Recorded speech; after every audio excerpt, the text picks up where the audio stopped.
I stood frozen in the sleek conference room as the HR director slid a termination letter across the polished table. My hands trembled as I read the words, unauthorized data transfer to external storage. This couldn't be happening. 20-5 years of loyalty, reduced to a single damning accusation. My new boss, Trent Lawson, leaned against the wall in the corner, arms crossed, a slight smirk playing at his lips. Through the glass wall, I could see coworkers pretending not to stare, their faces a mixture of shock and uncomfortable curiosity. "Check the logs," I stammered, my throat dry as sandpaper. "You'll see I didn't transfer anything." "I would never," Trent pushed off the wall and cut me off smoothly. "We already did, Karen. The evidence is clear." The HR director avoided my eyes as she slid a badge deactivation form toward me. My laptop was already gone from my desk, confiscated that morning before I'd even arrived. 2 security guards appeared at the door. I was being escorted out. Under harsh fluorescent lights, carrying a hastily packed box of personal items, I walked the longest corridor of my life while former colleagues averted their gazes. My name is Karen Walters, and I'm 50-4 years old. Until that morning, I was a senior project coordinator at Langford Systems, a mid-sized tech consulting firm in downtown Seattle. I'd given them 20-5 years of my life, quarter of a century building client relationships, managing complex projects, mentoring younger staff. I was known for my integrity, my attention to detail, my ability to solve problems others couldn't crack. People trusted me with sensitive information because I'd never given them reason not to. But everything changed 6 months ago, when Trent Lawson arrived as the new chief operating officer. He was 30-8, ambitious, and had big ideas about modernizing our systems and optimizing our workforce. In meetings, he called me old school with a condescending smile.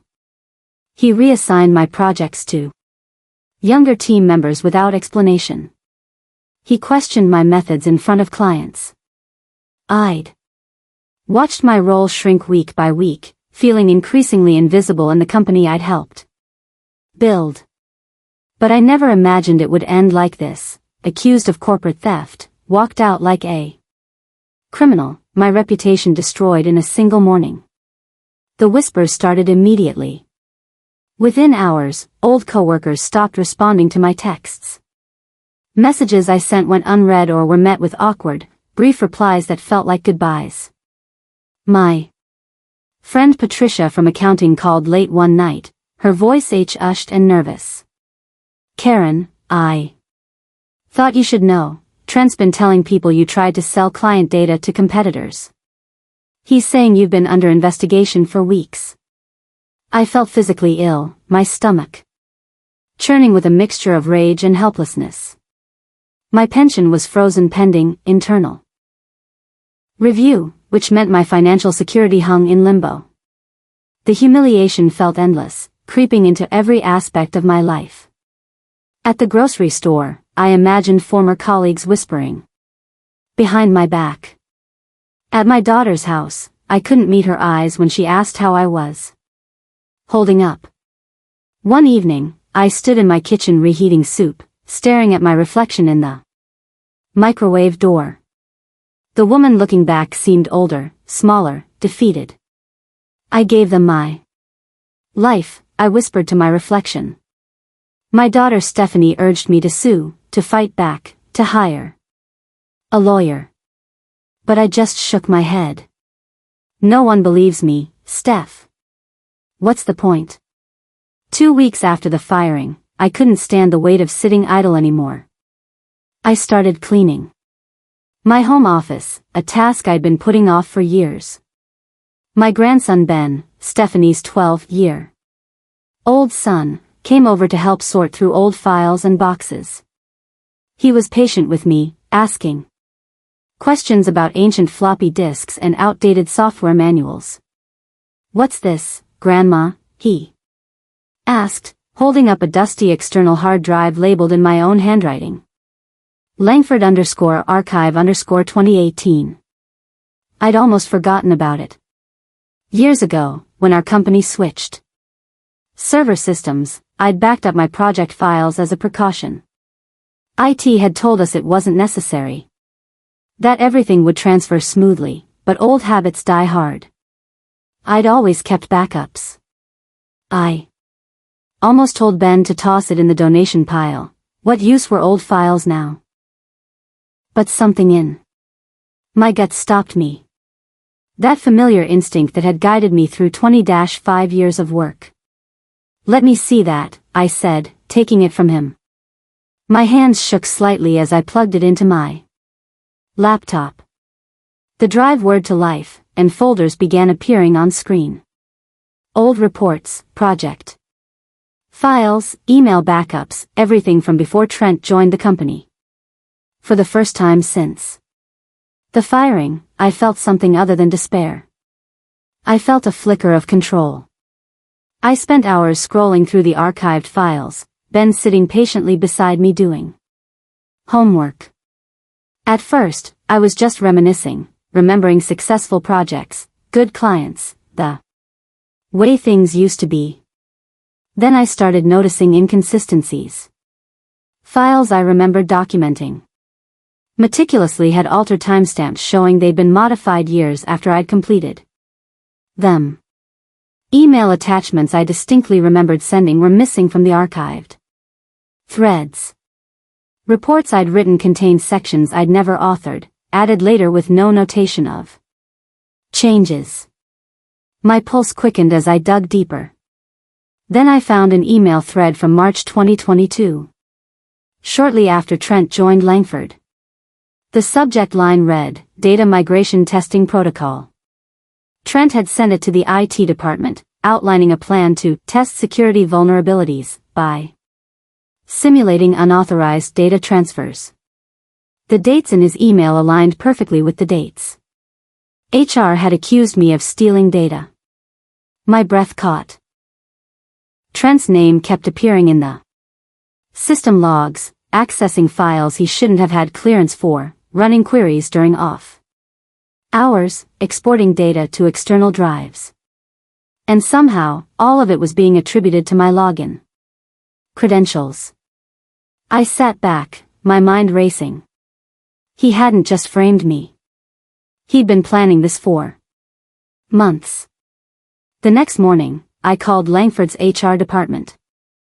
I kept my voice calm and professional, explaining that I'd found documentation that might clear up the confusion about my termination. The HR director's assistant listened politely, then put me on hold for 10 minutes. When she returned, her voice was clipped. "I'm sorry, Ms. Walters, but your case is closed. The decision is final." I pressed on. "I'm not asking to be rehired. I just want access to my employee record. I have the right to see what's in my file." Another long pause. "That information is confidential and can only be accessed through formal legal channels." The door was shut, officially and deliberately. No one inside Langford wanted to hear my side of the story. That night, I sat at my kitchen table with my laptop, the backup drive, and a printer. I began organizing everything. Methodically. I created spreadsheets comparing timestamps. I printed emails showing Trent's access patterns. I documented every inconsistency, every red flag, every piece of evidence that proved someone had used my credentials without my knowledge. My daughter found me at 2 in the morning, papers spread across the entire table.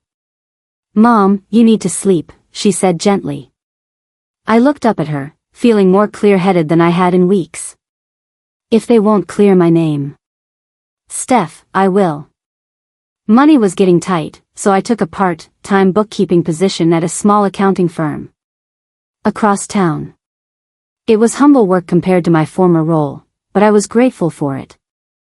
Ironically, the firm occasionally contracted with Langford Systems for the IR quarterly audits. I kept my head down and my mouth shut about my history there, but I listened carefully to everything happening around me. Rumors floated in through casual client conversations. Langford was missing deadlines. Billing errors were piling up. Projects that used to run smoothly under my coordination were falling apart under Trent's streamlined management. One of my new co-workers mentioned offhandedly that Langford had lost a major contract renewal. Something about the client losing confidence in their security protocols. I nodded sympathetically but said nothing. Inside, though, I felt a small, grim satisfaction.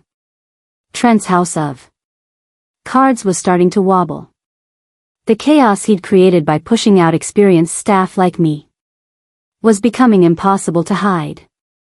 I worked quietly, filed papers precisely, and watched the cracks in Trent's empire spread wider with each passing week. Patience, I reminded myself. The truth has a way of surfacing eventually. 3 months after my firing, I attended a local charity fundraiser for literacy programs.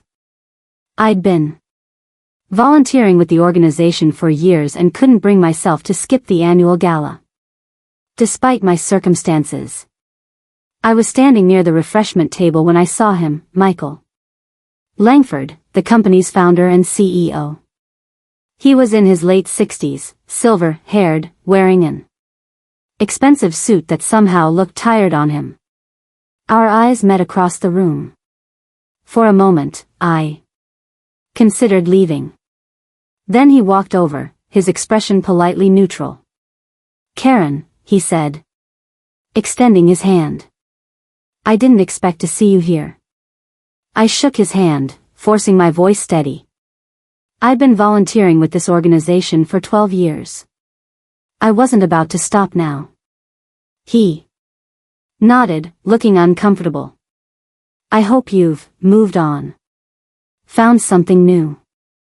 The phrase stung, but I kept my face pleasant. "I'm doing fine, thank you." As he walked away, I noticed how exhausted he looked. Dark circles under his eyes. Worry lines deeper than I remembered. His golden boy Trent was running his company into the ground, and he had no idea his trusted COO was the real thief. But he would know. Eventually, he would know everything. Through my network of former colleagues who still quietly kept in touch, I learned that Langford had lost another massive client, a pharmaceutical company that had been with them for over a decade. The reason, according to the whisper mill, was that someone had leaked proprietary details of Langford's pricing strategy to a competitor. The competitor had undercut Langford's bid by a suspiciously precise margin. I went home that night and cross-referenced the dates with my backup files. Trent had accessed that pharmaceutical client's file repeatedly in the weeks before the competitor's bid. And he'd done it using my login credentials. My stomach flipped. The pieces were falling into place with sickening clarity. Trent hadn't just framed me to get rid of me.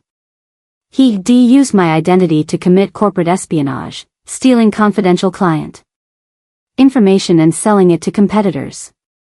By firing me and labeling me a thief, he'd created the perfect cover story. If anyone ever traced the leaks back to my credentials, I was already discredited.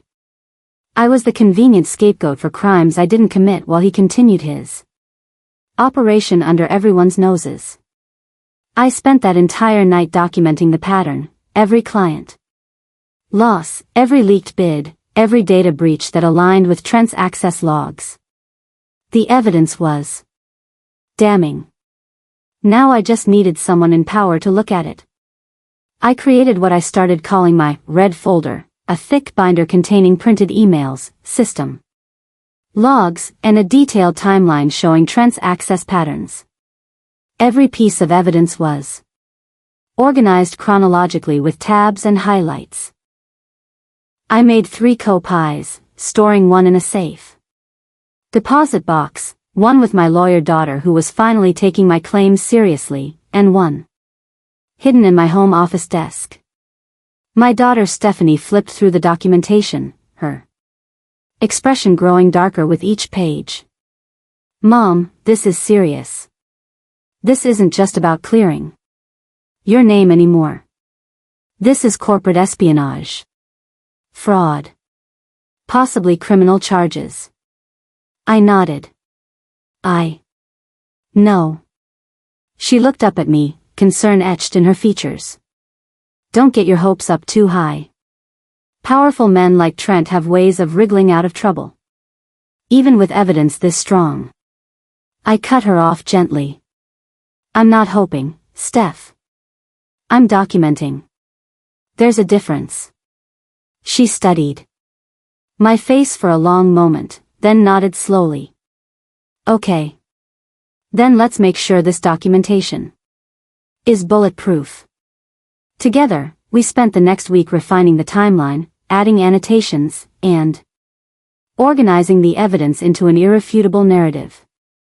When we finished, even Stephanie, who'd been skeptical at first, had to admit it was damning. Trent started appearing at industry networking events, something he'd rarely done before. I heard through contacts that he was positioning himself as a thought leader, giving talks about modernizing legacy systems and optimizing workforce efficiency. At one event I didn't attend, my friend Xavier overheard Trent making jokes at my expense.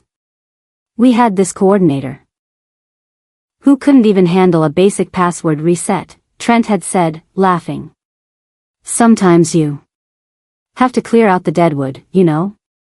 Xavier called me immediately, furious on my behalf. But instead of the crushing humiliation I would have felt months earlier, I felt something different. Cold, focused anger. The kind that doesn't explode but instead calculates. Trent was getting cocky. He felt untouchable, protected by his position and Michael Langford's trust. He was publicly mocking me, confident that I was too defeated, too discredited to fight back. That overconfidence would be his downfall. I decided it was time to let Trent keep digging his own grave. The deeper he dug, the harder he'd fall when the ground inevitably collapsed beneath him. I just needed to make sure I wasn't buried with him. Patience. Documentation. Truth. Those were my weapons now.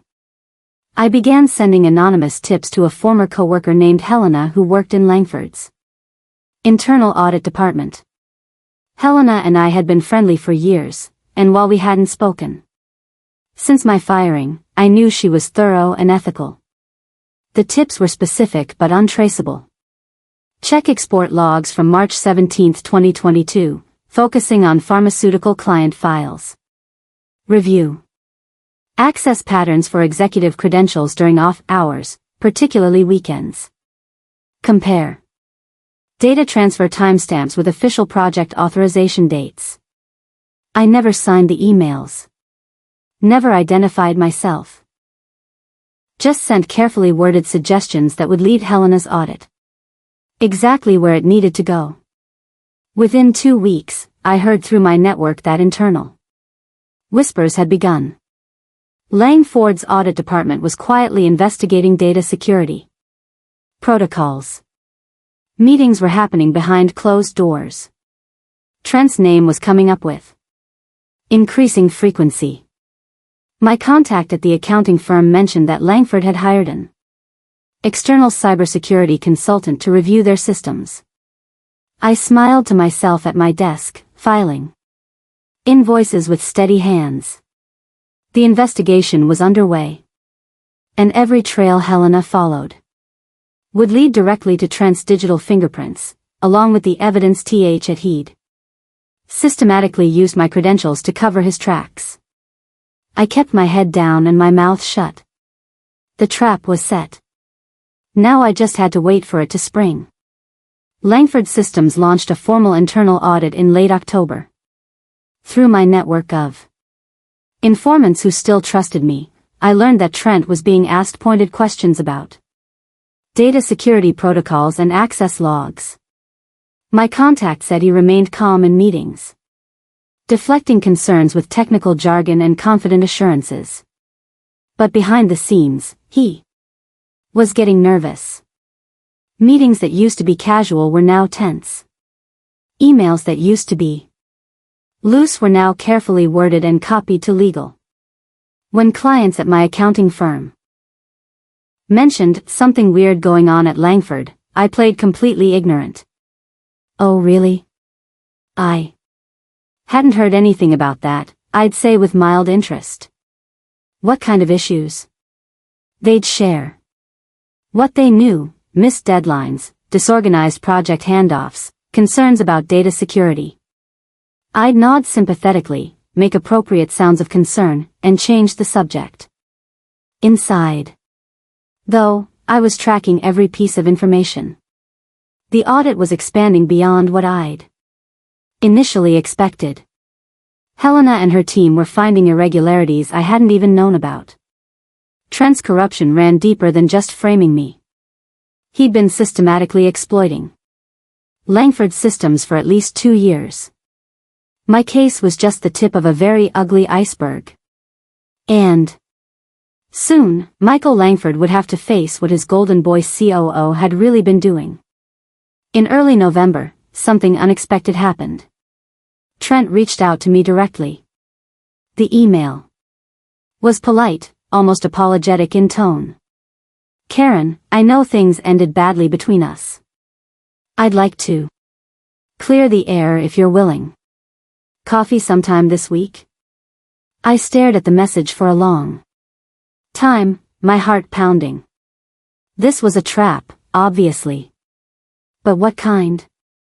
I agreed to meet him at a neutral coffee shop downtown. When I arrived, Trent was already there, looking uncharacteristically casual in a sweater instead of his usual suit. He stood when I approached, extending his hand. "Karen. Thank you for coming." We sat. He bought me coffee. Made small talk about the weather. Then, carefully, I wanted to apologize for how everything went down. "Things got complicated with the investigation, and I know you got caught in the crossfire." His eyes kept flicking to my purse, my phone, checking for signs of recording devices or documents. He was fishing, trying to determine what I knew and whether I was a threat. I played along beautifully. "I appreciate that, Trent. It's been difficult, but I'm moving on. Building a new life." I saw him physically relax. "That's good to hear. Really good." We talked for another 20 minutes, superficial and pleasant. When we parted, he seemed satisfied that I was no longer a problem. Exactly what I wanted him to think. Langford's board suspected Trent, but they didn't have concrete proof yet. Someone, probably Trent himself, was still covering tracks, deleting files, muddying the audit trail. Helena's investigation kept hitting dead ends where evidence should have been. Booty, I had something Helena didn't have: the backup drive from before Trent arrived. One evening, I decided to explore sections of the drive I hadn't thoroughly examined before. Deep in a folder labeled system_backup_miscellaneous, I found a subfolder I'd missed initially.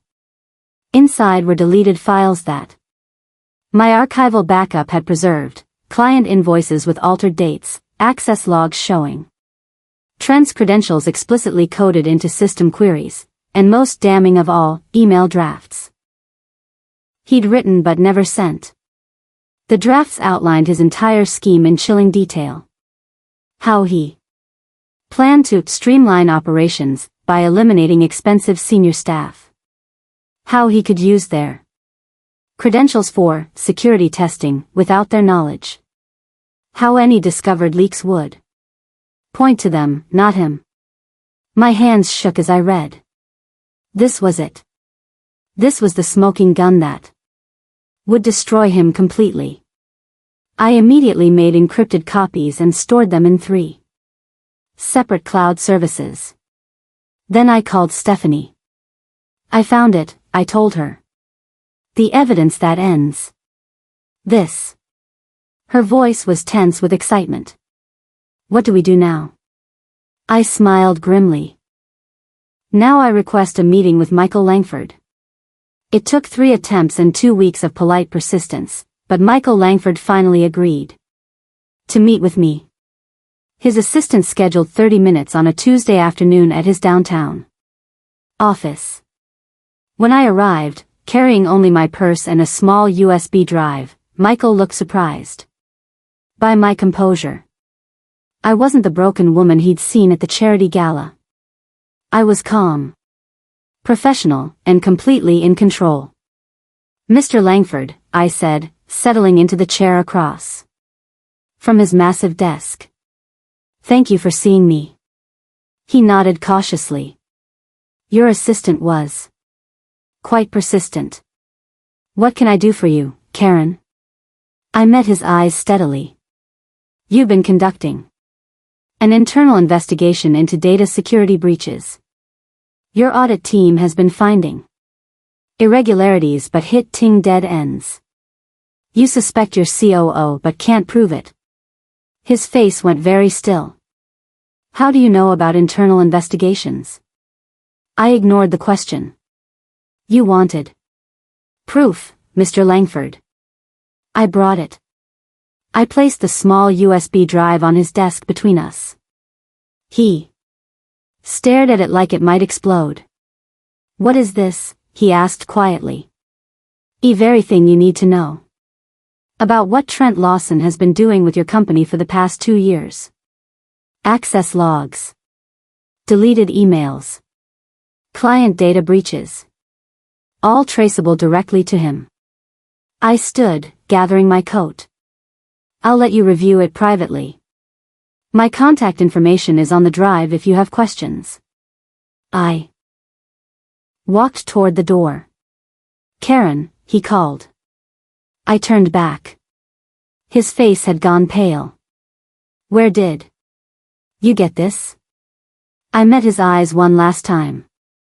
From the system you accused me of stealing from. The end. I left, closing the door softly behind me. Michael Langford called me at 7 o'clock that evening. His voice was strained, aged by what he'd spent the afternoon discovering.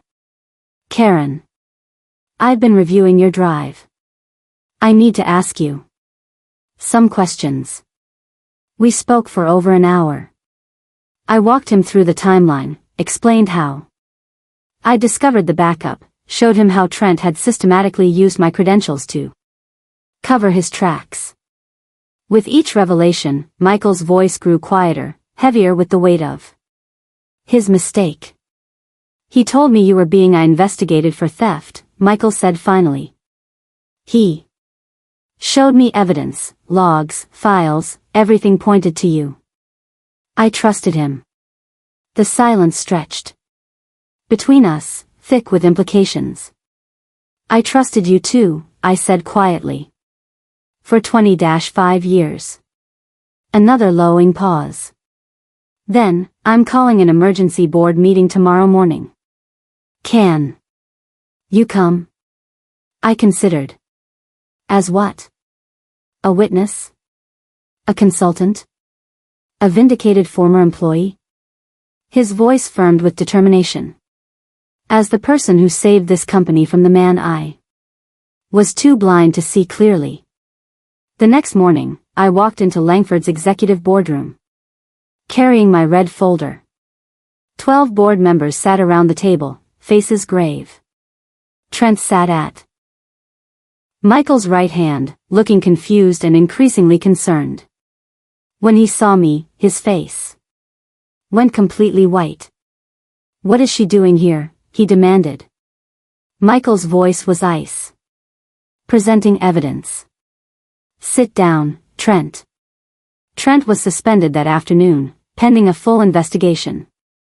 Within 48 hours, an emergency board meeting was convened with legal counsel present. What they found as they dug deeper made my discoveries look minor. Trent had been stealing client data for over 2 years. He'd sold confidential information to at least 3 competitors.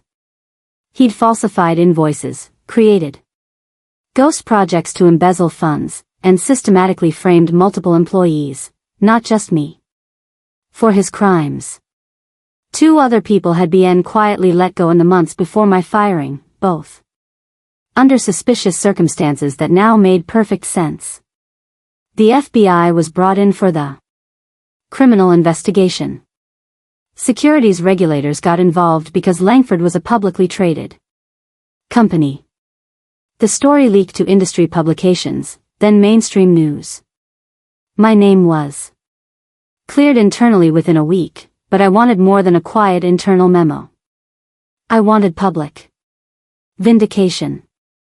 I waited, watching the dominoes fall, knowing my moment was coming. Mika L. called me personally. Karen, we want to make this right. Full reinstatement with back pay. Your complete pension restored with interest. And a public statement clearing your name. I listened to the entire offer in silence. When he finished, I said calmly, I'm not coming back to work there. His voice faltered. I understand. But please, let us clear your name publicly.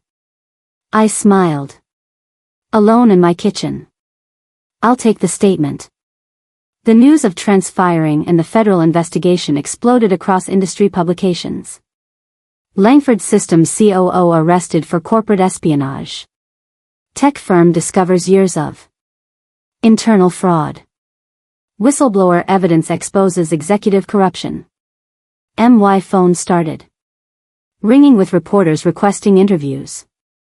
Former colleagues reached out with apologies. People who'd ghosted me suddenly wanted to reconnect. I ignored most of it. The vindication felt good, but I wasn't interested in becoming a public figure. I just wanted my life back. Langford's stock price plummeted 20% in 3 days. Clients pulled contracts. Lawsuits were filed. The company I'd spent 20-5 years building was in crisis, and while I felt some sadness about that, I couldn't bring myself to feel guilty. This wasn't my doing. This was Trent's legacy, and Michael Langford's failure to see what was happening under his leadership. A week after Trent's suspension, Michael called again. His voice was humble in a way I'd never heard before. Karen, the company is falling apart. Projects you used to manage are in chaos. Clients are asking for you specifically. I know I have no right to ask, but would you consider coming back as a consultant? Just to help stabilize things? I thou GHT about it for exactly 3 seconds. I'll consult. But only as an independent contractor. I set my own hours, my own terms, and my own rate. There was a long pause. Then, done. I walked back into Langford Systems headquarters on a Monday morning in December. It felt surreal, passing through the same lobby where I'd been escorted out in humiliation 6 months earlier. But this time, I wasn't an employee. I was the expert contractor brought in to fix what Trent had broken. Whispers rippled through the halls as I made my way to the executive floor. I passed my old desk, now occupied by a nervous young woman who stared at me with wide eyes. The conference rooms where I'd been humiliated now hosted emergency client meetings where my input was actively sought. Michael greeted me in his office, and the dynamic had completely shifted. He listened now. Deferred to my expertise. Acknowledged that I'd been right about things he'd dismissed before. You were right about the client management system, he admitted. During our first strategy meeting. About the project coordination protocols. About the team. Structure. About everything. I nodded calmly, making notes. I usually am. It wasn't arrogance. It was fact.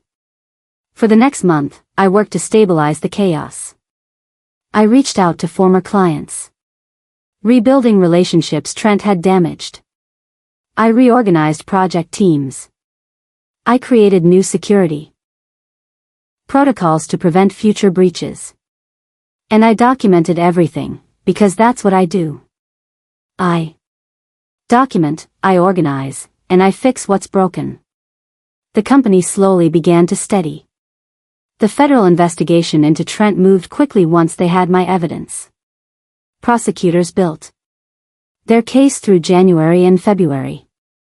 In March, Trent was formally indicted on 12 counts: wire fraud, theft of trade secrets, computer fraud, identity theft, and several other charges. I couldn't keep straight. His lawyers tried mounting a defense, but the digital evidence was overwhelming. My backup drive, combined with the FBI's forensic investigation, created an unbreakable chain of proof. Every lie Trent told in his deposition was immediately contradicted by his own digital fingerprints. Every attempt to shift blame collapsed under the weight of documented facts.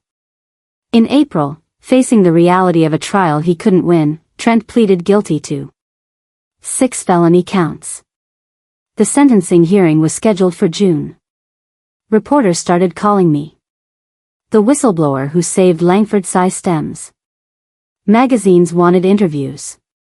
Industry groups invited me to speak at conferences. I declined most requests, but I did agree to speak at one event, a gathering for women in technology about workplace ethics and standing up for yourself when you've been wronged. Standing on that stage, looking out at hundreds of faces, I told my story. Not with anger or bitterness, but with calm authority. When they fired me, I said, they thought they'd silenced me. They thought I'd disappear quietly, too ashamed to fight back. They were wrong. The audience erupted in applause. In June, I attended Trent's sentencing hearing. I didn't have to, the prosecutors had everything they needed without my presence. But I wanted to be there. I needed to see this through to the end. Trent shuffled into the courtroom in an orange jumpsuit, looking smaller somehow than I remembered. His expensive confidence had evaporated, replaced by the hollow-eyed expression of someone facing the consequences of their choices. The judge was stern, methodical, and clearly unimpressed by Trent's attempts at a remorseful statement. When it came time for victim impact statements, Michael Langford spoke first, describing the damage to the company. Then, unexpectedly, 2 other former employees spoke, the ones Trent had framed before me. I hadn't known about them until the investigation revealed their stories. They'd been too afraid and too ashamed to fight back. Listening to their experiences, I felt a deep sadness. How many careers had Trent destroyed before I finally stopped him? Finally, I was given the opportunity to speak. I stood, walked to the microphone, and looked directly at Trent. You didn't just take my job, I said quietly. You took my reputation, my financial security, and nearly took my sense of self-worth. But you didn't break me. You underestimated me. That was your fatal mistake. The judge sentenced him to 6 years in federal prison and ordered him to pay full restitution. Banned from corporate management for life. As they led him away, Trent glanced back once. Our eyes met. I felt nothing, no triumph, no anger. Just closure. 2 weeks after the sentencing, Langford Systems held a press conference. Michael stood at a podium surrounded by board members and announced a comprehensive company restructuring, focused on ethics, accountability, and protecting employees who report misconduct. Then he did something I hadn't expected. He publicly apologized to me. Karen Walters served this company with distinction for 20-5 years, he said, his voice carrying across the crowded room. When she was wrongly accused, we failed her. We didn't listen. We didn't investigate thoroughly. We let our trust in the wrong person override our judgment. Karen is a model of integrity, and this company owes her an enormous debt. The same co-workers who'd whispered behind my back now applauded. Reporters asked me questions I answered with practiced calm. I didn't gloat. I didn't express anger at those who doubted me. I simply stated facts, the truth always surfaces eventually. Documentation matters. Trust your instincts. After the press conference, former colleagues approached me with apologies. Some were genuine, expressing real remorse. Others felt performative, trying to get back in my good graces now that I was vindicated. I accepted the apologies graciously but made mental notes about who'd supported me when it mattered and who'd only appeared after the tide turned. I wasn't interested in revenge or holding grudges. But I wasn't interested in pretending everything was fine either. Some relationships were permanently changed. That was okay. Justice isn't about restoring everything to how it was before. It's about truth and accountability. 3 months after Trent's sentencing, I received a letter from the federal prison where he was serving his time.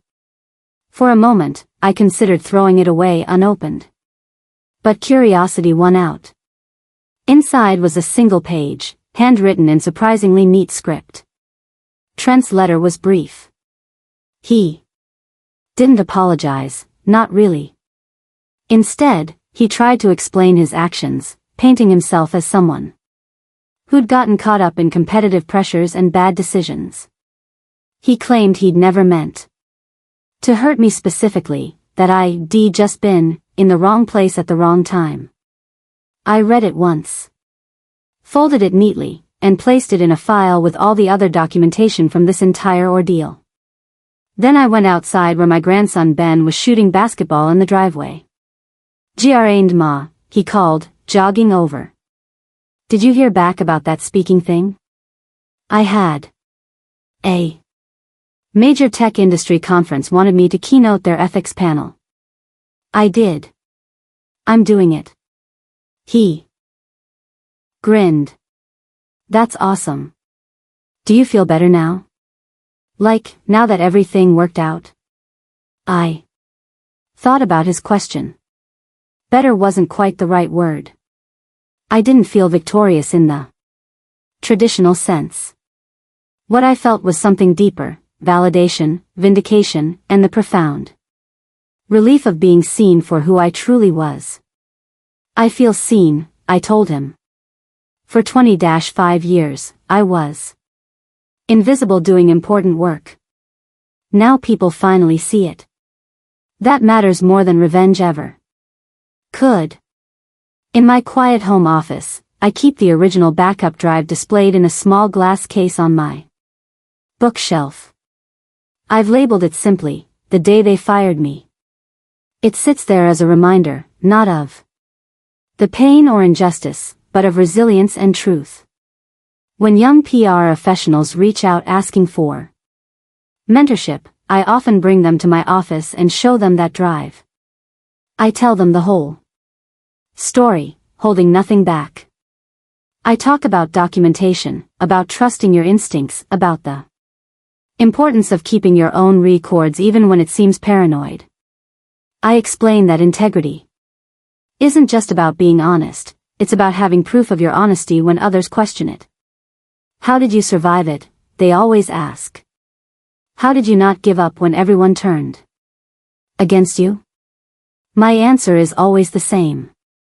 I didn't destroy Trent. I didn't plot revenge.